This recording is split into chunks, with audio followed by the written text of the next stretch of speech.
শিশু জীবন কে বাদিল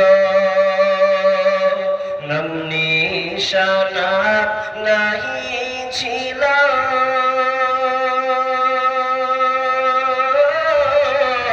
শিশু জীবন কে বাদিল কার দয়াতে আসলে রে তুই কার দয়াতে আসলে রে তুই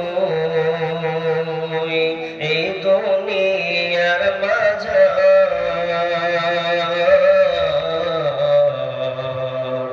না মানলে ফারমান রে তুই না মানলে কোরআন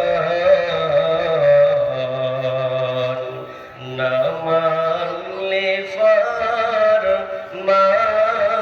রে তুই না মানলে কোরআন।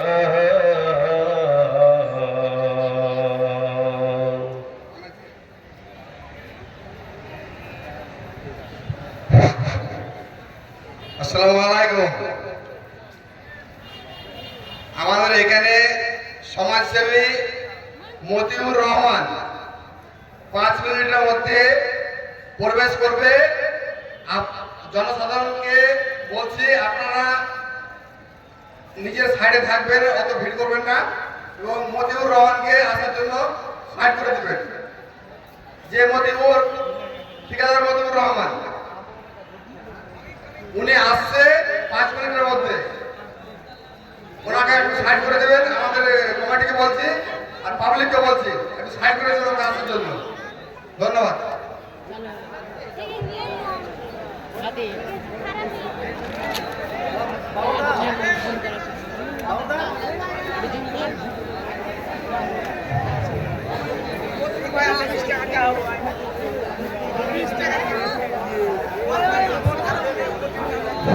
আপনারা একটু সবাই এদিকে বসবেন, এদিকে।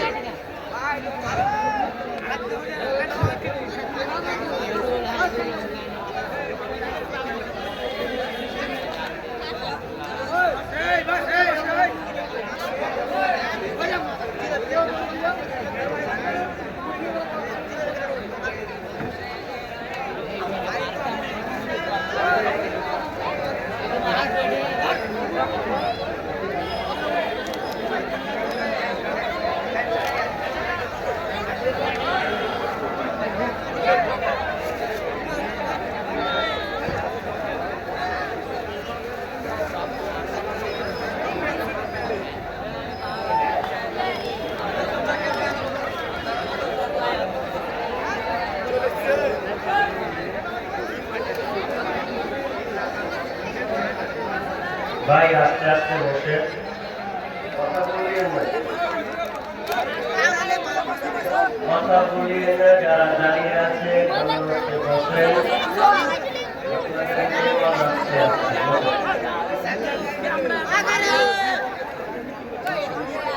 আপনারা বসেন, দাদা আস্তে বসেন, যে বসেন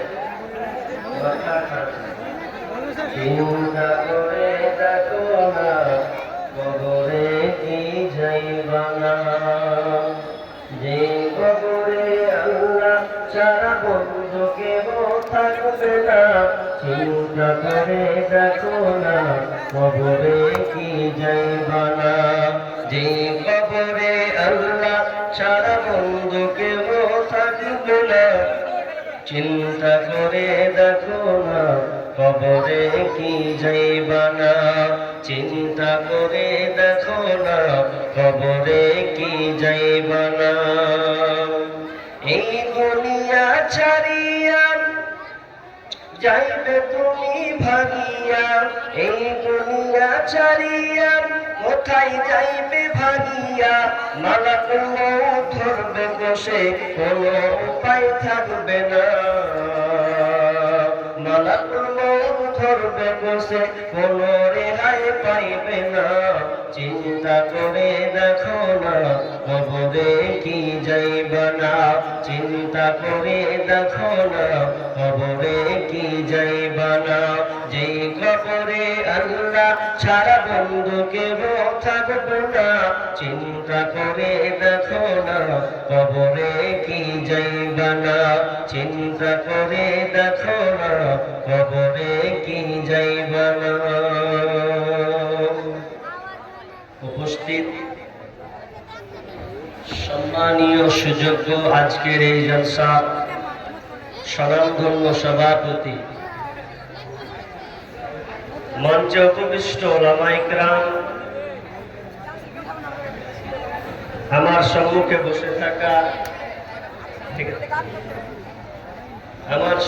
বসে থাকা দিনদার ইমানদার মুমিন ভাই সকল এবং পর্দার অন্তরালে প্রজেক্টের মাধ্যমে দেখনেওয়ালি সম্মানিতা মা ও বোনেরা, প্রথমে সেই মহান মুনিবের দরবারে প্রশংসা জ্ঞাপন করি যে মহান মুনিব আমাদেরকে এই বিনা পয়সায় বিনা খরচে যিনি আমাদেরকে অক্সিজেন শ্বাস প্রশ্বাস নেওয়ার যে সুযোগ দিয়েছেন, সে আল্লাহ সুবহানাহু ওয়া তাআলার শুকরিয়া আমরা শেষ করতে পারবো না। কেন? আপনাকে ছোট্ট করে একটা বলি, আমরা কেন আল্লাহর প্রশংসা করে শেষ করতে পারবো না? একজন ইতালি একজন বৃদ্ধ লোক, বয়স্ক মানুষ, বয়স তার 93, করোনার সময় তিনি যখন হসপিটালে ভর্তি ছিলেন, তো তার ভিজিট অর্থাৎ তার রোগীর দেখার যে খরচ তাকে যখন দেওয়া হয়, তখন চিঠিটা দেখে, তার বিলটা দেখে তার চোখ দিয়ে পানি ঝরঝর করে ঝরছে। সে আশ্চর্য হয়ে গেল যে আমি সামান্য 3 দিন থাকলাম, আর এই 3 দিনে আমাকে এত টাকা আমাকে দিতে হবে। তো আসলে তার টাকার জন্য তার চোখের পানি নয়। যখন ডাক্তাররা দেখছেন যে আপনি এই বিল রেখেছেন বলে আপনার চোখের পানি, বৃদ্ধ লোক বলছেন, না ডাক্তার বাবু, আমি আমার বিল দেখে আমি কান্না করছি না। আল্লাহ আমাকে অনেক কোটিপতি করেছেন, আমার কোটি কোটি টাকার সম্পদ, আমার টাকার অভাব নেই, তবে আমি কান্না করার কারণ আমার বয়স 93, আমার বিল করেছেন মাত্র 3 দিন। 3 দিনে ইতালির টাকা ইউরো 5000 ইউরো বিল, অর্থাৎ 5000 ইউরো যদি আপনি ইন্ডিয়ান টাকায় ক্যালকুলেশন করেন, তাহলে 5000 ইউরো সমান হচ্ছে 7.5 লক্ষ টাকা। তাহলে 3 দিনে একদিনের বিল হচ্ছে 7.5 লক্ষ টাকা। তাহলে আমি যে 93 জিন্দেগি পার করলাম, আমি যে আল্লাহর আয়ু বাতাস শ্বাস প্রশ্বাস নিচ্ছি, অক্সিজেন গ্রহণ করছি, তো আমি আল্লাহকে কি দিয়েছি? আমি তো একবার সে রবকে সন্তুষ্ট করতে পারি নাই। তিনি চক্ষু অশ্রু বিগলিত হয়ে কান্নায় রোল বইয়ে দিলেন। সম্মানিত হাজিরিন, সে আল্লাহ সুবহানাহু ওয়া তাআলা আমরা প্রশংসা করে শেষ করতে পারবো না, তার শুকরিয়া আদায় আমরা শেষ করতে পারবো না। এই জন্য একটা ছোট লাফজের মাধ্যমে আমরা সকলে বলি আলহামদুলিল্লাহ। অতঃপর শান্তি বর্ষিত হোক সকল নবীদের উপর, বিশেষ করে আমাদের শেষ নবী জনাবে মুহাম্মদুর রাসূলুল্লাহ, সকলে বলুন সাল্লাল্লাহু আলাইহি ওয়াসাল্লাম। ভাই, বুঝতে পারছি আমার বক্তব্য শোনার জন্য আপনারা এখানে বসেননি, এজন্য ভেতরটা খালি কেমন করছে, কখন আসবে দেখবো খানিকটা। এই পেছন সবার ঢুকে আছে, আর যদি চলে আসে তো বলতে কি ভ্যাট করছে, আগে একটু দিন একটু শুনি। আপনাদের আশাটা নাকাব নয়, আপনি আসবে দেখে আবার চলে যাবেন। এই জন্য আমি বিহার কাঠিয়ারের মাটিতে বেশিরভাগ ডেট দিই না। কেন জানেন? বলবরটা পাপ্পু ইয়াদার নাম শুনেছেন? ওর কারণে আমি ডেট দিই না। যখনই স্টেজে উঠি তখন লোকে নিয়ে এসে ঢাকা মাকে 8 ঘন্টা বসিয়ে দিলে আমার মতো লোককে কোনোদিন দাওয়াত দিতে হবে না। কমিয়ে দিয়েছি, এবার অনেক জোর করেছে দিয়ে আবার কয়েকটা ডেট কাটিহার এবং কিষানগঞ্জের মাটিতে ডেট দেওয়া হয়েছে।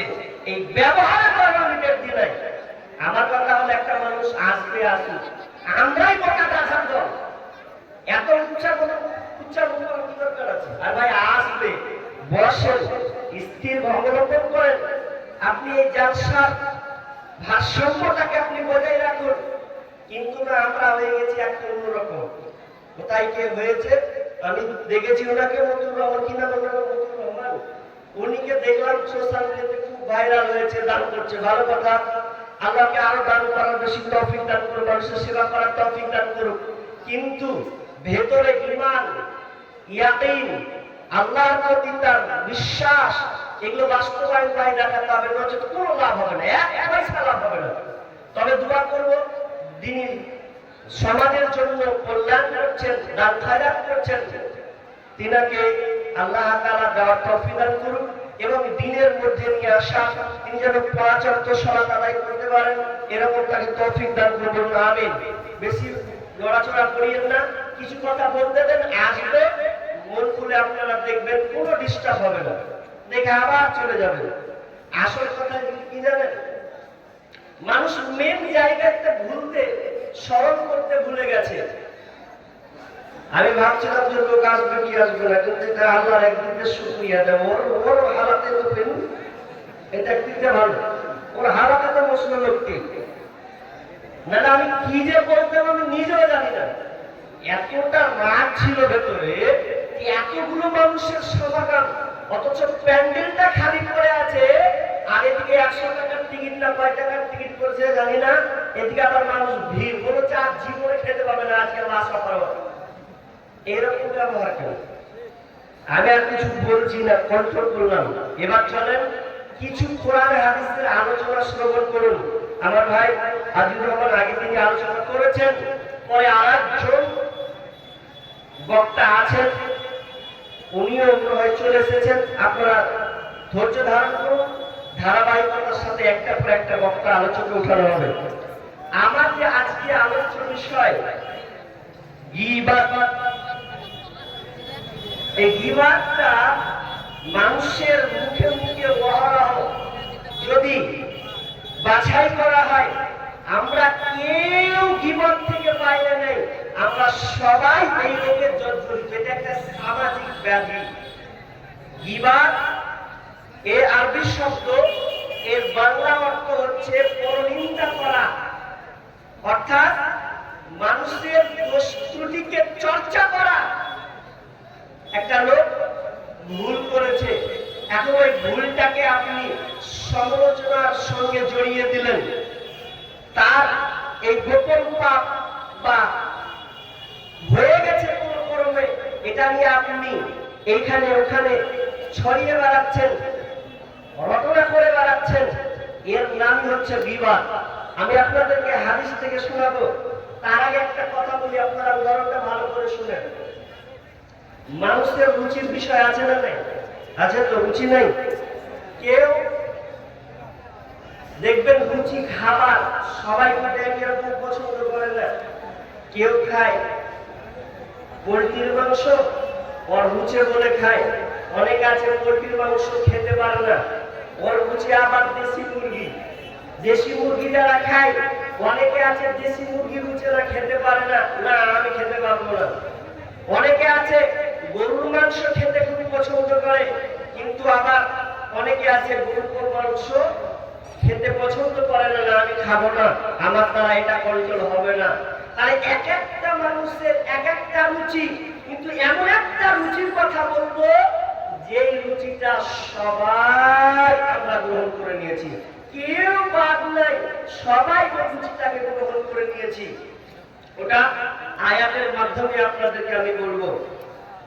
চলেন আল্লাহ তাআলা কি বলছেন, বিসমিল্লাহির রহমানির রহিম, ইয়া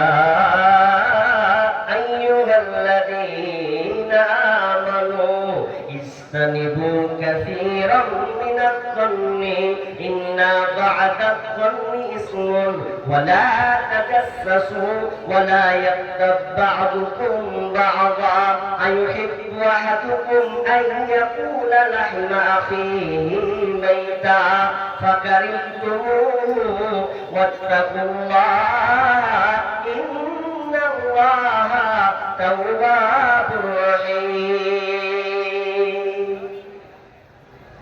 رب العالمين বলেন ইয়া আইয়ুহাল্লাযীনা আমানু হে ঈমানদারেরা রব্বুল আলামিন সূরা হুজরাতের 49 নম্বর সূরার 12 নম্বর আয়াতে বলছেন হে ঈমানদারেরা ইসতানিবু তোমরা দূরে থাকো কাসীরাম মিনাজ জন্নি তোমরা অনুমান থেকে সন্দেহ থেকে তোমরা দূরে থাকো ইন্না বা'দাজ জন্নি ইসমুন কারণ এই কত ধারণা আছে এই ধারণাগুলো হচ্ছে মহাপাপ এটা হচ্ছে গুনার কাজ অতএব তোমরা ধারণা থেকে দূরে থাকবে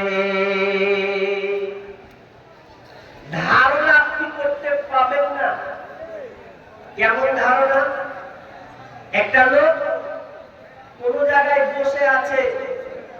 বসে আছে তো বসে আবার কোন একটা কাজে জড়িত আছে এবার আপনি বলছেন লোকটা কি করছে এরকম থেকে অনেক লোক সাক্ষাৎ করছে আর দেখছে কিছু কাজ ছুটে আছে মনে হয় আপনি জানলেন না ওর ব্যাপারে আপনি একটা সন্দেহ ঢেলে দিলেন এ সন্দেহ অনুমান করা যাবে না আপনাকে এবার হাদিস বলি আবু দাউদ থেকে হাদিস ইমাম বাশারি রাহমাতুল্লাহ আলাইহি তিনি একজন বিখ্যাত তাবেঈ যার জন্ম উমর রাদিয়াল্লাহু তাআলা খলিফা উমর রাদিয়াল্লাহু তাআলার সময় তার জন্ম সে হাসান বসরি রাহমাতুল্লাহ আলাইহি একদিন রাস্তায় চলছেন নদীর ধার যেতে যেতে দজলা নদীর কাছে এসে পৌঁছেছেন তো দজলা নদীর কাছে যখন এসে পৌঁছেছেন তো পৌঁছার পর দেখছেন যে একটা ছেলে আর একটা মেয়ে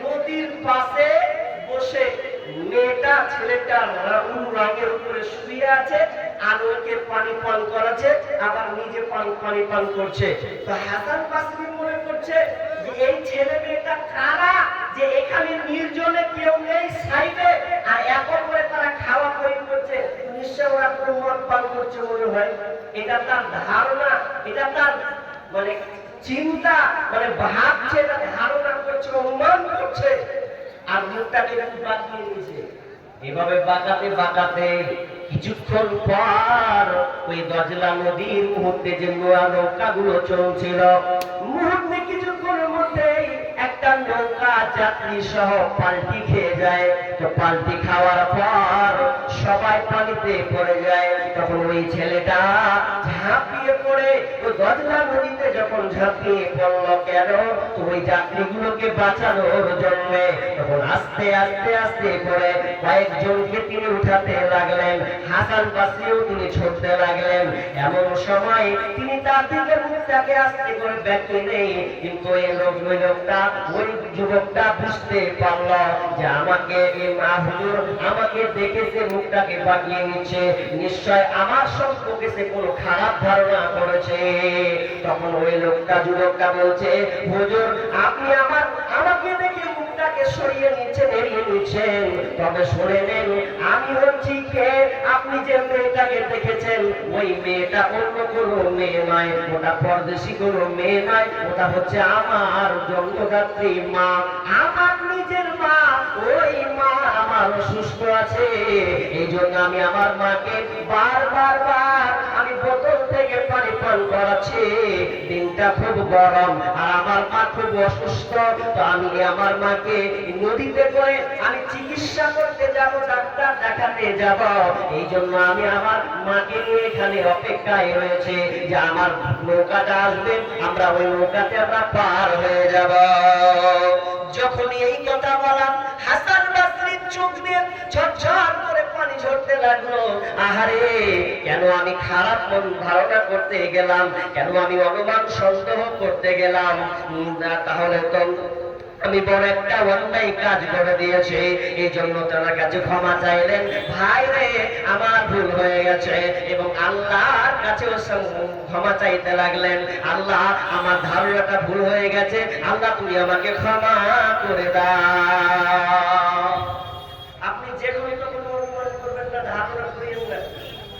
একটা লোক মসজিদ ঝুঁকেছে নামাজ পড়তে, এসার নামাজ, ওই 2 রাকাত নামাজ পড়েছে, ও এখন বেতন পড়েনি, চলে গেছে। কিছু লোক বলছে হ্যাঁ হ্যাঁ জয় যুগের বেতন পড়ে না, পালিয়ে গেল। দেখ ঠিক দেখ দেখ নামাজ চোর দেখ। আপনি ধারণা করলেন নামাজ চোর, কিন্তু ওর নিয়ত আছে। আরে পড়ে না তাহাজ্জুদ, আজকেও নিয়ত করেছে, ওর কষ্ট আছে, আজকেও তাহাজ্জুদ পড়বে, এজন্য বেতন পড়লো না, বাড়ি চলে গেল। আপনি ধারণা খারাপ করে বললেন। কেন আপনি খারাপ ধারণা করলেন? হতে পারে সে রাত্রে উঠে তাহাজ্জুদের সালাত করবে, এই জন্য ভেতরে নামাজ পড়েনি। অনেক লোক দেখবেন মুসাফির যখন সফর করে, একটা আলেম মানুষ মাথায় টুপি, বসে বসে আছে, খিদা লেগেছে, সফরে যাচ্ছে, আর রমজান মাস, রমজান মাস চলছে, আর খাবার খাচ্ছে। কিছু মাথায় টুপি দাঁড়িয়ে ছেড়ে আছে, এক পর্যায়ে সময় খাইছে দেখ, আর ব্যাখ্যা হয়েছে কিছু আছে। তা আপনি কোন দৃষ্টিকোণ দেখলেন যে বললেন না? ও তো একটা মুসাফির মানুষ, এক জায়গা থেকে আরেক প্রান্ত অন্য জায়গায় গিয়েছে। হতে পারে, আপনারা তো জানেন, আমরা জানি সবাই, যে মুসাফির যখন কোন এক জায়গা থেকে আরেক জায়গা দূর পথ যখন অতিক্রম করবে, তখন সে রোজা না রাখলেও চলবে, পরে সেটা কাজা করে নিবে, তার জন্য ছাড় আছে, খাচ্ছে। তা আপনি বলছেন একটা বড় বড় দাড়ি আর মাথায় টুপি আমরা খেয়েছে রোজার সময়তে, তাহলে আপনি খারাপ ধারণা করলেন। তাহলে এই ধারণা কারোর প্রতি আপনি ধারণা করতে পারবেন না, এটা কখনো সময় ধারণার জন্য, এই ধারণার জন্য আজকে সমাজটা ধ্বংস হয়ে যাচ্ছে, ভাই ভাইয়ের সম্পর্ক থাকে না। আমাদের গ্রামের একটা নগদ গল্প, নগদ কথা, আমি একটু বুঝানোর জন্য বলছি। একটা মা প্রথম স্ত্রী মারা গেছে, দ্বিতীয় স্ত্রী বিবাহ করেছে। কিছু বলবেন? আসসালামু আলাইকুম। যিনারা ভলেন্টিয়ারের দায়িত্বে রয়েছেন, আপনারা যেখানে থাকুন না কেন খাওয়ার প্যান্ডেলে চলে আসুন। আবারও বলছি, বারবার এগুলো কথা বলতে খুব খারাপ লাগে। একটা মানে বিড়ি মাহফিল হাজ করার কথা আলোচনা চলছে, যারা সে এটাই মানে বিশেষ সমস্যা, বারবার খাওয়ার খাওয়ার খাওয়ার, আর খাওয়াটা পর্যন্ত খাবারে খালি মানে অ্যানাউন্স করতে করতে টাইম শেষ। আবারও বলছি, যিনারা ভলেন্টিয়ারের দায়িত্বে রয়েছেন, আপনারা যিনারা ভলেন্টিয়ারের দায়িত্বে রয়েছেন, আপনারা যেখানে থাকুন না কেন আপনারা খাওয়ার প্যান্ডেলে চলে আসুন। আবার বলছি, যিনারা ভলেন্টিয়ারের দায়িত্বে রয়েছেন, আপনারা যেখানে থাকুন না কেন খাওয়ার প্যান্ডেলে চলে আসুন। খুব সমস্যা। শামীম আক্তার, তুমি যেখানে থাকো না কেন স্টেজে চলে এসো। শামীম আক্তার, তুমি যেখানে থাকো না কেন স্টেজে চলে এসো। কি বলছিলাম গো? বাইল কাটবে, যখন এদিকে খোঁচা মারবে হবে, সব কাটবে। এই জন্য অনেক বক্তা কন্ট্রোল করতে পারে না, পালা এখান থেকে ছেড়ে। ছোট মানুষ তো কিছু বলতে পারি না। কি বলছিলাম? যে একটা গ্রামে একটা লোক বিয়ে করেছে, বিয়ে করে প্রথম স্ত্রী মারা গেছে, দ্বিতীয় আর একটা মেয়ে বিয়ে করেছে। প্রথম পক্ষে অনেক ছেলে মেয়ে, 5-6টা ছেলে মেয়ে আছে, আবার দ্বিতীয় পক্ষে 2-3টা ছেলে হয়ে গেল। আচ্ছা হলো, এবার কেউ কাকে বলে দিয়েছে ওর 3 বেটিকে, হারে তোর মায়ের জমি রে, বলতে ওই ছেলেগুলোকে লিখে দিয়েছে, একে বেরেন গেছে ঘুরে। একটা অনুমান করে একটা ঝেড়ে তুলে একদিকে, তখন এরা বলছে ব্যাপার তো খারাপ, এদের বেরেন এমন ঘুরলো যে বাপকে পর্যন্ত ঘৃণা করতে লাগলো, যে আমার বাপ এগুলা কাজ করবে, মায়ের জমি আমরা ভাগ নিব, 3 বোন আমরা ভাগ নিব, তো অন্য আর দ্বিতীয় ভাই কাঠ ভাই রাখে দিবে, এটা আমার কোনো কথা না, হবে না। এরা আপনার পরলোকের কথা শুনে ধারণা করলো, আর বাপকে ফোন করলো না, কিছু নয়। 3 বোন মেরে চ বাপের কাজ, 3 জন গিয়ে বাপের কাছে গিয়ে বলছে, আব্বা আপনি এরকম কাজ করছেন, মানে এটা কি করেছি? বলছে জমি লিখে দিয়ে দিচ্ছ তোমরা দ্বিতীয় পক্ষের গালাকে, আর মায়ের জমি আমরা পাই না, মানে তুমি বলছে পরে আমি তো কিছু জানি না। আসলে বাপ জানে না, ও কিছুই জানে না, অনুমান করেছে, ধারণা করে দেওয়ার এর মানে ধারণা যে মনে হয় ঠিকই দ্বিতীয় পক্ষ যখন লেখা দিতেও পারে, এই জন্য যে একদম ভালো ঝামেলা শেষে বলছে আব্বা ভুল হয়ে গেছে। তার মানে ধারণা এত মারাত্মক জিনিস যে একটা সম্পর্ককে কেটে দিতে পারে। চলেন, হিন্দা, হিন্দা নাম শুনেছেন কেউ? হিন্দা নাম শুনেছেন? হিন্দা বিনতে উতবা, এই হিন্দা তার কয়েকবার বিয়ে হয়েছে। তো প্রথম যার সঙ্গে বিয়ে হয়েছিল, তো যেটা আমরা জানি সুফিয়ান, আবু সুফিয়ানের স্ত্রী হিন্দা। তো হিন্দার প্রথম স্বামী আল ফাকিহ ইবনে মুগীরা, আল ফাকিহ ইবনে মুগীরা যার প্রথম স্বামী।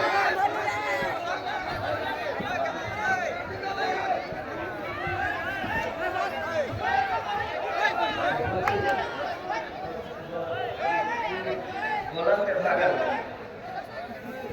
বলিয়ে দিন না তো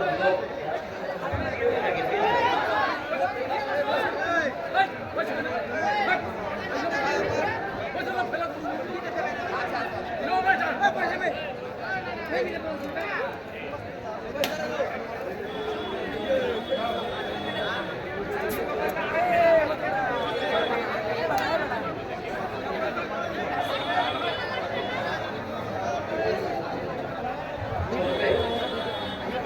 ভাই, আপনারা ধীরে স্থির ভাবে বসেন, বসে একটা কথা বলবেন না। উনি হাজির হয়ে গেছেন, এবার দেখতে চান না, আলোচনা শুরু, কোনো ডিস্টার্ব করবেন না, কোনো ডিস্টার্ব নাই, চুপচাপ করেন, একটা কথা বলবেন না, আমার বাইরে 12টা বাজবে, একদম সাইলেন্ট হয়ে যান। কি বলছিলাম? নাম হচ্ছে হিন্দা, হিন্দা বিনতে উতবা। সেই হিন্দা যে সময় তিনি ইসলাম গ্রহণ করেননি, ইসলাম গ্রহণ করেননি, তখন তার প্রথম স্বামী ছিলেন যার নাম হচ্ছে আল ফাকিহ ইবনে মুগীরা। প্রথম স্বামী যার সঙ্গে তার সংসার, তিনি খুব ভালোবাসতেন।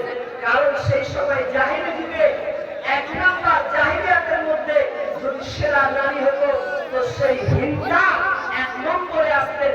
এত সুন্দরী, এত সুন্দর দেখতে, এত সুন্দর তার চেহারা। তো হিন্দা প্রথম সংস্থান করছেন। আপনাকে এই ঘটনাটা বলার কারণটা হচ্ছে যে ধারণা কত খারাপ জিনিস, সন্দেহ কত খারাপ জিনিস, এই জন্য আমি আপনাদেরকে বলছি।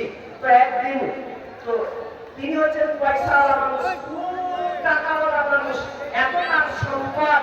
এই আল ফাকিহ ইবনে মুগীরা তিনি এত পয়সাওয়ালা ছিলেন যে তিনি একটা এক্সট্রা ঘর করেছিলেন, মেহমানখানা, যে কেউ বাইরে থেকে আসবে আমার ঘরে ঘুমাবে, খাবে, খাওয়া দাওয়া করবে, যাতে বাইরের কোনো আগন্তুক আসলে যেন তার অসুবিধা না হয়। এরকম একটা মেহমানখানা, বিশাল বড় ঘর তৈরি করেছিলেন। ওই ঘরটাতে সবাই আসতো, খাবার খেয়ে বিশ্রাম করে চলে যেত। একদিন আর তার স্বামী, হিন্দার স্বামী কিন্তু বললেন, ও আমার বিবি, চলো আজকে আমরা এই বাগানের ভিতরে এত সুন্দর একটা প্রাসাদ মেহমানখানা বানিয়েছি, অনেক দিন থেকে আমাদের যাওয়া নাই, চলো আজকে কোনো মেহমান নেই, আজকে আমরা দুজনে দুপুরে আমরা দুজনে ওখানে ঘুমাবো, গল্প করবো। এবার বিবি বলেন, ঠিক আছে চলেন স্বামী। এবার যখন তারা চলে গেলেন, এবার যখন দুপুরের সময় কিছুক্ষণ পর আল ফাকিহ ইবনে মুগীরা, আল ফাকিহ তিনি কি করলেন? বিবি হিন্দা ঘুমিয়ে আছে, এবার ঘুমানোর সময় তিনি বাড়ি থেকে চলে গেলেন অন্য কোনো জায়গায়।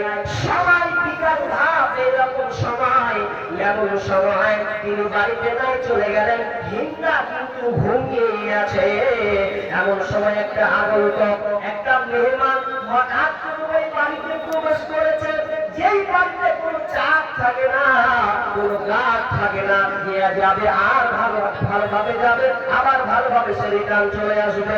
এই হিন্দা যখন হিন্দা শুয়ে আছে, এমন সময় একটা আগন্তুক তিনি ঢুকলেন, একজন মেহমান যখন ঢুকলেন, ঢুকার সময় দেখছে আহারে বাড়িতে দেখেন মহিলা আছে, কেউ তো নাই, অতএব আমাকে আর এক মুহূর্ত এখানে থাকা যাবে না, এই জন্য তিনি বাড়ি থেকে চলে যাচ্ছেন। এমন সময় যেতে যেতে যেতে যেতে কিছু কিছুক্ষণ পর হিন্দার স্বামী আল ফাকিহ যখন বাড়ি ঢুকছেন তো বলছেন, আরে আমার স্ত্রী এই ঘরে আছে, আর এই সময় একটা আল্লাহ অপরিচিত লোক, এই লোকটা কি কেন এলো, কি হুট করেছে আবার চলে গেল। তার মনে একটা সন্দেহ হলো, ধারণা শুরু হয়ে গেল যে না, এর সঙ্গে কোনো তার কানেক্ট আছে, আমার বিবির সঙ্গে এই লোকটার কোনো সম্পর্ক হয়েছে। নইলে কি করে এই লোকটা এখানে সে ঢুকলো? না, এটা হতে পারে না। তার মানে ধারণার বশত হয়ে বিবিকে পর্যন্ত খারাপ ভাবতে লাগলাম। বিবিকে বলছে, হিন্দারে বল, ও ঘরে কে এসেছিল বল। তখন হিন্দা বলছে, স্বামী আমার, আমি কিছুই জানি না, আমি তো ঘুমোর অবস্থায় ছিলাম। হিন্দার স্বামী কি ঘুমাচ্ছে না? না না, আমি তো কথা শুনবো না। এই দুপুর বেলায় তোর ঘরে ঢুকেছে, আমি দেখলাম বের হলো, আর তো রেহাই নাই। তুই আমাকে ছুটে দিচ্ছিস, তার মানে তুই গোপন রাখছিস, তার মানে তোর ব্যবহার নোংরা, ভালো নয়। এত জিদ করছে তো তোকে আর সংসার করে খাবো না। দুপুর বেলায় দুটো কেন বলো? হিন্দা বলছেন, লাভ মারা উজ্জাব পছন্দ করে বলছি, যখন ইসলাম গ্রহণ করেনি। বলছি, দেখো এই যে প্রেমের কসম খেয়ে বলছি, আমি দেখিনি কাউকে, এসেছিল জানি না, কথা খারাপ, আমি নিজে দেখি ঘর থেকে বেরোলাম, তুমি জানিস না, শুনবো না। মেয়ের বাপের গাড়িতে বলতে আপনার মেয়ে এরকম ব্যবহার করেছে, এরকম আচরণ করেছে, অতএব এই নিয়ে আমি রাখবো না, তারা দিল এই পক্ষে বুঝাই যায় না, এটা কিছু আমি জানি না, আপনি নিজে ধারণা করে বলছিস না, শুনবো না। এদিকে শ্বশুর মশাই, দাদা, সবাই বুঝাচ্ছে, দেখরে এটা হয়তো একটা ডিসব্যালেন্স হয়ে গেছে, ভুল ধারণা হয়েছে, সংসার করা, সংসার করে খা। বলছে না, আমি হিন্দাকে তালাক দিব, এটা আমি আর বাড়িতে রাখছি না। এক কথায় আমি তাকে তালাক দিয়ে দিব, বিবি স্থাপিত পাবে না। এ করতে করতে করতে একটা লোক যখন বলছে, এক কাজ করো, যা হলো হলো, মানে ওদের যে ধারণা ওরা মানুষের কি বলছে, চলো জাদুকারের কাছে চলো। কাহের জাদুকার? ইয়ামিন চলো। ইয়ামিনের জাদুকার আছে একজন প্রসিদ্ধ, একদম বড় একটা জাদুকার, তো ওর কাছে চলো, বলে দূরে কিনে চেনা হয়েছে। কিন্তু এই বিশ্বাস আমাদেরকে রাখা যাবে? আমাদেরকে বিশ্বাস রাখা যাবে না, কারণ ভবিষ্যতের কথা মানুষ বলতে পারে না। তবে যে অনেক যে বলে, যে অনেক নবী আছে বলে দেয়নি, বলে না, বলে কিভাবে বলে, অন্য শয়তানের আশ্রয় নিয়ে, আপনার জিনের আশ্রয় নিয়ে তারপরে তারা কিছু করতে পারে, কারণ জিনের ক্ষমতা অনেক ক্ষমতা, ওদের হায়াত অনেক, 30,000 40,000 বছর একটা হায়াত তারা পায়, তারা দুনিয়ার কাছে অনেক কিছু করে দেয়। হিন্দা আর এদিকে আল ফাকিহ ইবনে মুগীরা, তারা দুজনে এবং বাপের বাড়ি এবং শ্বশুর বাড়ি, বাবার বাড়ি সবাই জন্য সব দেখতে পাই কে দোষী আর কে নির্দোষী। এবার জাদুকর কি করছেন? অথচ জাদুকর ওই হিন্দা কিন্তু খুব ভালো ছিলেন। কেমন ভালো, একটা হাদিস আপনাকে বলি। হিন্দা যখন কথা বলছেন কেন, হিন্দা যখন বান্ধবীর সঙ্গে যখন কথা করতেন, কথাবার্তা বলতেন, তো একদিন হিন্দার সঙ্গে এক বান্ধবী গল্প করছে, তার বান্ধবী বলছে, জানিস কি বলছে, যে ওই বাড়িতে মেয়েটা পাশের বাড়িতে একটা লোক আমাকে বলছে যে হাজি হরিচন্দ্রপুরে যাওয়ার লাইনের রাস্তাটা কোনটা? বলছে এদিক দিয়ে যাবা, এরকম এদিক দিয়ে যাবা। বলে হিন্দা ছি ছি ছি, তোবা তোবা তোবা তোবা, বট পুরুষের সঙ্গে কথা বলতে পারলে, কোন মাঝে কথা বললেও কতটা ভালো ছিল হিন্দা দিক দিয়ে, যে বট পুরুষের সঙ্গে ভালোভাবে কথা বলতো না। আর আজকে আমাদের বর্তমানে মেয়েরা লাজ শরম বলে কিছু নাই, একটা আন্দায় হেল্প পেলে কিছু বলে, হাজি তোমার বাড়ি কোনঠে, তোমাকে বাড়ি কোনঠে, এমন দিকে বলতে বলতে রসপথে এমন ভাবে সম্পর্ক জড়িয়ে নিল যে আজকে যে কি বলবো, একটা কথা থাকে, আমরা বিক্রি করে দিয়েছি।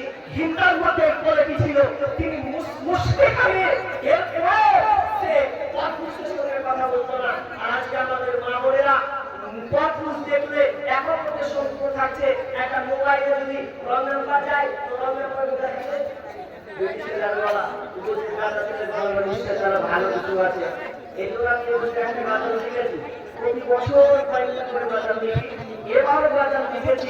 তো কি হচ্ছে, মোবাইলটা এমন ভাবে সম্পর্ক জড়িয়ে গেছে যে আর এনজয় বলে কোনো কথা থাকে না। বাজারটা বলি কারণ পরিবেশটা কোন রকম চলে গেছে। জামানা মোবাইলে খাইছে, জামানা ফেসবুকে খাইছে, জামানা মোবাইলে খাইছে, জামানা ফেসবুকে খাইছে। অল্প বয়সের ছেলে মেয়ে প্রেমে জড়াইছে, জামানা মোবাইলে খাইছে, জামানা ফেসবুকে খাইছে। যুবক যুবতী একা কলেজে ভাড়া খাইছে, জামানা মোবাইলে খাইছে, জামানা ফেসবুকে খাইছে, জামানা মোবাইলে খাইছে, জামানা মেসেঞ্জারে খাইছে। বাবা সকালবেলা বাবা বলো যাস রে কোথায়, বাবার কথা শোনার মতো সময় যে আর নাই। সকালবেলা বাবা বলো যাস রে কোথায়, বাবার কথা শোনার মতো সময় যে আর নাই। রাস্তার পাশে বসে বসে, ওরা রাস্তার পাশে বসে বসে ফ্রি ফায়ার খেলছে, জামানা মোবাইলে খাইছে, জামানা ফেসবুকে খাইছে, জামানা মোবাইলে খাইছে, জামানা মেসেঞ্জারে খাইছে। অল্প বয়সে ছেলে মেয়ে প্রেমে জড়াইছে, জামানা মোবাইলে খাইছে, জামানা ফেসবুকে খাইছে। বিবাহিতা মেয়ে যখন ফেসবুকে ঢুকে, হ্যান্ডসাম ছেলে দেখে সে তো প্রেমে পড়ে। বিবাহিতা মেয়ে যখন ফেসবুকে ঢুকে, হ্যান্ডসাম মেয়ে ছেলে দেখে সে তো প্রেমে পড়ে। আর স্বামী সন্তান সব ছাড়িয়া, স্বামী সন্তান সব ছাড়িয়া নতুন প্রেমিকে চাইছে, জামানা মোবাইলে খাইছে, জামানা ফেসবুকে খাইছে। অল্প বয়সের ছেলে মেয়ে প্রেমে জড়াইছে, জামানা মোবাইলে খাইছে, জামানা ফেসবুকে খাইছে। রাতের বেলায় একা একা খুঁজে আসে না, মেসেঞ্জার না পাইলে বন্ধু ভালো লাগে না।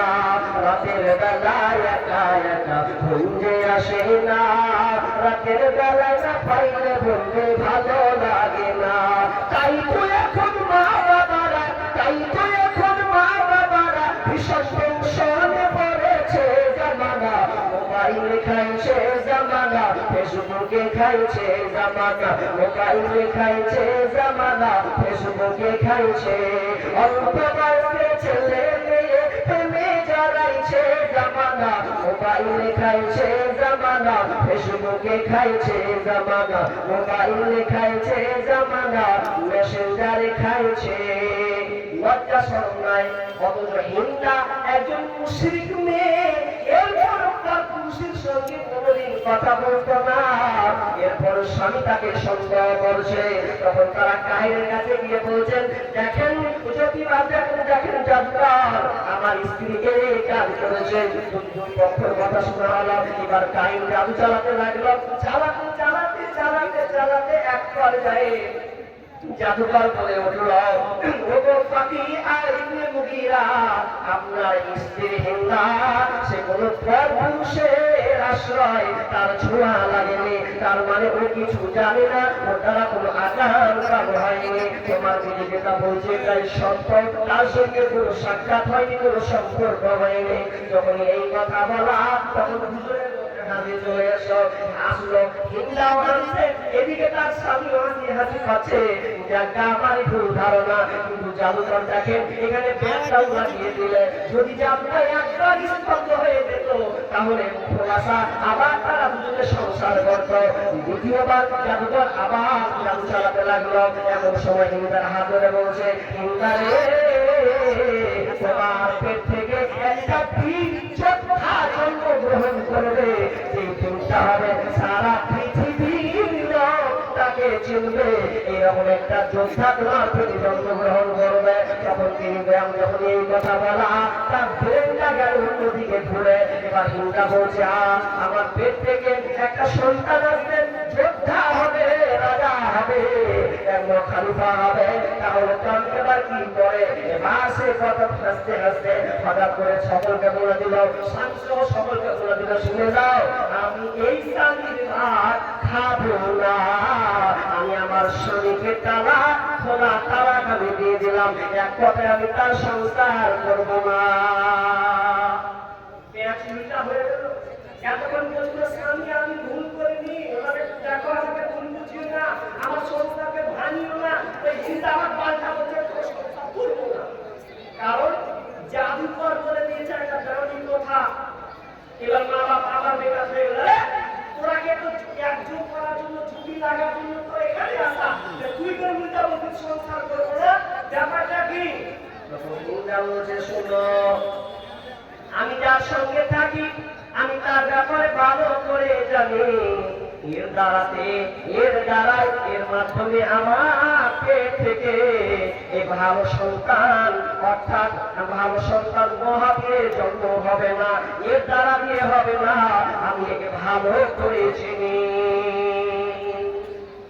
হিন্দা সংসার করল না, না করে এবার চলে গেল বাড়ি, স্বামী স্ত্রী তালাক হয়ে গেল। আর দরকার নেই, কিছুদিন পর তার আবার বিয়ে হলো কার সঙ্গে? আবু সুফিয়ানের সাথে বিয়ে হলো। আবু সুফিয়ানের সঙ্গে বিয়ে হলো। আর বিয়ে যখন হলো তাদের অবস্থা থেকে তাদের সম্পর্কে স্বামী স্ত্রী মিলনের ফলে একজন সন্তান পৃথিবীতে ছিল, যার নাম হচ্ছে মুআবিয়া রাদিয়াল্লাহু তাআলা আনহু। তিনি ছিলেন একজন মহাবীর যোদ্ধা, একজন খলিফা। সেই মুআবিয়া জন্মগ্রহণ করেন। ধারণা আমি আপনাকে বলতে চাইলাম, ধারণা কত খারাপ জিনিস, কারো ব্যাপারে আপনি ধারণা করতে পারেন না। যতক্ষণ আপনি ব্যাপারে না জানবেন ততক্ষণ পর্যন্ত আপনি ধারণা করবেন না। যে কোনো লেভেলে হোক আপনাকে ভালো করে জানুন, লোকটা কে, কেমন, কি করছে, তার সামনের পদক্ষেপ কি আছে, এগুলো জানুন, তারপরে সমালোচনা করুন। কিন্তু আমরা ধারণা করে অনেক কথা আমরা বলে ফেলছি।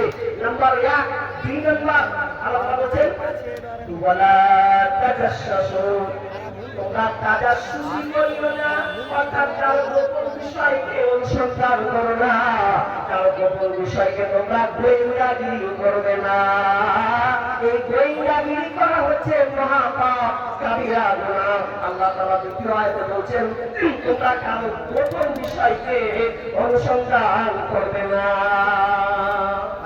অনুসন্ধান করা যাবে না, কারো কোনো ব্যক্তিগত বিষয়, গোপন বিষয়কে কি করছে এগুলো তালাশ করা যাবে না, উদ্ঘাটন করা যাবে না। এ ব্যাপারে কৃষ্ণ বলছেন কেউ যদি মান সাতারা মুসলিমান সাতারাল্লাহু ফিদ দুনিয়া ওয়াল আখিরা ওয়া সাতারাল্লাহু ফিদ দুনিয়া ওয়াল আখিরা। রাসূল বলছেন কেউ যদি কারো কোনো ভাইয়ের গোপন বিষয়কে গোপন করে দেয়, একটা লোক ভুল করেছে, ওই ভুলটাকে জানলো এবং সে গোপন রেখে দিল, আল্লাহ বলছেন আমি তার গোপন দুনিয়া এবং আখিরাতে আর গোপন বিষয়কে আমি আল্লাহ গোপন করে নিলাম। বুখারী হাদিস।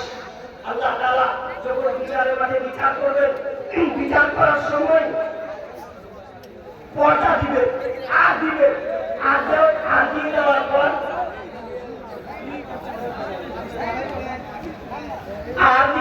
পর আল্লাহ বলবে তুমি এই পাপটা করেছিলে, এখন তোমার পাপ, এখানে তোমার পাপ লেখা আছে, তুমি যে কোন কোন জায়গায় পাপ করেছে পাপটা লেখা আছে, আমি তো পাপ নিশ্চয় করিনি, আমি পর্দা আর দিয়ে দিয়েছি, এবার তুমি জানো বান্দা তোমার পাপ তুমি এগুলো করেছো কিনা। তখন লোকটা বলবে আল্লাহ হ্যাঁ আমি এই পাপগুলো করেছি। আল্লাহ বলবে ভালো করে দেখ এই পাপগুলো আমার ফেরেশতারা বেশি করে লিখে দেয়নি তো, তারা নিজে থেকে লিখে দেয়নি তো। বলবে আল্লাহ না আল্লাহ এটা আমারই পাপ, এটা আমি নিজে করেছি, আমার খুব মনে পড়ছে। তখন আল্লাহ গোপন রেখে দিলেন। আল্লাহ বললেন যা আমি তোর পাপকে গোপন রেখে দিলাম, আমি আল্লাহ তোকে ক্ষমা করে দিলাম। কি বুঝলেন? কারো গোপন বিষয়ে আপনি বলতে যাবেন না, গোপন বিষয় আপনি তালাশ করবেন না। আর একটা মোবাইল লক আছে, এখন আপনি কি করছেন? লকটা খুলনা হয় এখন কি আছে লক হয়ে গেছে, কি করছেন? ব্যক্তিগত ব্যাপার। আপনি এই বিষয়গুলো আপনি দেখতে পারেন না, এটা তার ব্যক্তিগত বিষয়। কিন্তু আমরা কি করি? মস্করা করি, ঠাট্টা করি। চলেন ঠাট্টা ইয়াকি করে, কিন্তু এগুলো ভালো কাজ নয়। আল্লাহ তাআলা বলছেন, তোমরা গোপন পাপ, গোপন কথা অনুসন্ধান করো না, উদ্ঘাটন করো না। রাসূলুল্লাহ আবু হুরায়রা আল্লাহ বলেছেন, রাসূলুল্লাহ বলেছেন, কেউ যদি কোনো পাপ আল্লাহ তাআলা রাসূল বলেছেন, আমার সমস্ত উম্মতকে মাফ করে দেওয়া হবে, ক্ষমা করে দেওয়া হবে, কিন্তু ওই ব্যক্তিকে ক্ষমা করা হবে না যে লোক পাপ করলো, গোপনে পাপ করলো, কিন্তু গোপন পাপ করার পর আবার সকাল হতে গিয়ে আবার বন্ধুকে শেয়ার করে দিল, জানিস আমি মুখগুলোকে নিয়ে গেছিলাম, এই হয়েছে তুমি মজা দিয়েছে। আল্লাহ বলবে, আল্লাহ বলছেন ওই লোকটাকে আমি আল্লাহ ক্ষমা করবো না। ভাই বলতে চাচ্ছি যে গোপন পাপ যদি করে তাহলে আপনি গোপন রাখেন, তাহলে আল্লাহ আপনাকে এই লোকালও সম্মান দিবেন, পরকালও আপনাকে সম্মান দেবেন। নাম্বার 3 নম্বর কথা কি? ولا يغتب بعضكم بعضا أيحب أحدكم أن يأكل لحم أخيه। আল্লাহ তাআলা বলেছেন, তোমরা এক অপরে গীবত করিও না, এক অপরে গীবত করিও না, এক অপরে তোমরা তোমরা করতে যেও না, অনিন্দা করতে যেও না। এটা মহাপাপ, শুধু মহাপাপ নয়। বিশ্বনবী আল্লাহ তাআলা বলেছেন, ওয়ালা তাজাসসু ওয়ালা ইয়াগতাব বা'দুকুম বা'দা আইহিব্বু আহাদুকুম আইয়াকুলা লাহমা আখিহি মাইতা। আল্লাহ বলেছেন, কেউ যদি কোনো ভাইয়ের বিপদ করে তার মানে শুনে নাও, আল্লাহ বলেছেন, তোমরা কি পছন্দ করো, তোমরা কি চাও, তোমরা কি পছন্দ করবে যে তোমার মৃত ভাইয়ের মাংস খেতে? তোমরা কি এটা পছন্দ করো? আল্লাহ বলছেন না। আল্লাহ বলছেন তোমরা কি পছন্দ করো? আল্লাহ বলছেন না, তোমরা এটা পছন্দ করবে না, তোমার মৃত ভাইয়ের মাংস তোমরা খাবে না। আল্লাহ বলছেন না, তেমনি ভাবে তোমরা মৃত ভাইয়ের মাংস যেমন খাবে না, কিন্তু তোমরা যদি কারো গীবত করো, গীবত করতে গিয়ে যে গীবতটা করছো তার মানে তোমরা মৃত ভাইয়ের মাংস খাচ্ছ। আমি আগে একটা উদাহরণ দিয়েছিলাম, কারো রুচি, কেউ মুরগি খেতে ভালোবাসে, কেউ দেশি মুরগি খেতে ভালোবাসে, কেউ গরুর মাংস খেতে ভালোবাসে, ইত্যাদি ইত্যাদি। কিন্তু সবার রুচি একরকম নয়। কিন্তু যারা গীবত করে তাদের রুচি হয়ে গেছে কোথায়? তাদের মৃত ভাইয়ের মাংস খেতে তারা পছন্দ করে। এবার চলেন গীবত কাকে বলা হয়। গীবতের চ্যাপ্টার আমি এবার চলে এসেছি। মাইক ভালো লাগে বলা যাবে সব শেষ বলা যাবে। ইগো লাগাও, ইগো লাগাও। আগে বলেছি সিস্টেম করা হয়, বক্স দিতে হবে, বুঝিয়ে বক্স লাগবে, বলা বসে একটা কাজে করে দেওয়া লাগবে। কি বলছিলাম? গীবত কাকে বলা হয়? এক মিনিট ভালো করে শুনেন। আবু হুরায়রা রাদিয়াল্লাহু তাআলা বলছেন, আবু হুরায়রা আল্লাহ রাসূলুল্লাহ সাল্লাল্লাহু আলাইহি ওয়াসাল্লাম বলেছেন, আতাতুনা মাল গীবা। আমার সাহাবীরা যা বলো তো গীবত কাকে বলা হয়? তোমরা কি জানো গীবত কাকে বলে? সাহাবীরা আবার বললেন, আল্লাহু রাসূলুহু আলাম, আল্লাহ এবং তার রাসূল ভালো জানেন গীবত কাকে বলা হয়। এটা আমি তো আমরা জানি না। এটা বিষ্ণু বলেন, বিষ্ণু বলেছেন, ওয়ালা ফাকা ফাকা বিমা ইয়াকরাহু। গীবতকে বলা হয় তুমি তোমার ভাইয়ের গোপন কথা, প্রস্তুতির কথা তার অনুপস্থিতিতে বলবে, আর ওই লোকটা যদি শুনতে পায় তাহলে সে কষ্ট পাবে। এই নাম হচ্ছে গীবত। গীবত কাকে বলা হয়? যে একটা লোক তার অনুপস্থিতিতে আপনি কিছু বলে দিলেন। উদাহরণস্বরূপ, এটা কোন জায়গা? এই গ্রামটার নাম হচ্ছে কাউয়ামারি, তাই তো? কাউয়ামারিতে একটা ছেলে বিদেশ গেছে। বিদেশে কি করতে গেছে? থাকতে গেছে। সঙ্গে 5 জন গিয়েছিল। একজন রিটার্ন বাড়ি চলে এসেছে। এরা কিন্তু 1 মাস পর বাড়ি ফিরছে। এরা 4 জন চায়ের জন্য বসে গল্প করছে। হ্যাঁ, একটু ভিডিও দেখতে আমার চলে গেছে।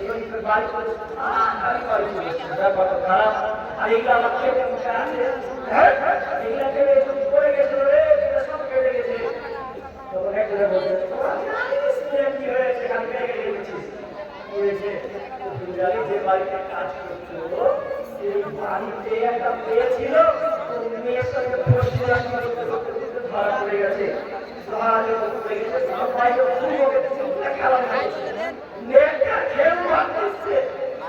ঠিকই নাকি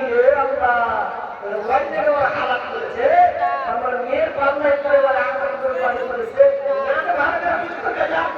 কেউ যাবে না আমার চারজনই যাবে কেউ যাবে না এটা বিবাদ আপনি বলতে পারবেন না এটা বিবাদ আপনার দ্বারা বলার সুযোগ নয় আপনি কেন ভাই বোনেরা বলতে গেলেন ওই সুযোগটা একটা ভুল করে দিয়েছে আর আপনি একটু হালাত করা হয় ভাই ভাই আপনি বলে বেড়াচ্ছেন জি না বিবাদ আমরা সবাই জড়িত আছি আচ্ছা আপনারা বলেন আপনারা একটা উদাহরণ দিন বাপ বেটা কি একসাথে বদমাশ করে আর কথা বলেন করে বলে না বাপের সামনে বদমাশ করলো যদি বাপ বেটাও যদি খায় তাও বাপকে থেকে ভয় করে না আপনার সঙ্গে কি করে খাবো এটা সম্ভব নয় মেয়ে একটা ছেলের সঙ্গে কথা বললে বাপের সঙ্গে কথা বলতে পারবে না আর ভয় আসবে কিন্তু দুঃখের কথা এগুলো হয় এমন একটা পাপ যে বাপের সঙ্গে হয় মায়ের সঙ্গে হয় ভাইয়ের সঙ্গে হয় দাদার সঙ্গে হয় কি করে হয় যে ছেলেটা আব্বার সঙ্গে মত পান করতে গেলে বাইরে খায় সঙ্গে খায় বাপের সঙ্গে খাবে না এক টেবিলে বসে মা এখানে বসে আব্বা এখানে ভাই এখানে বোন এখানে বলছে জানিস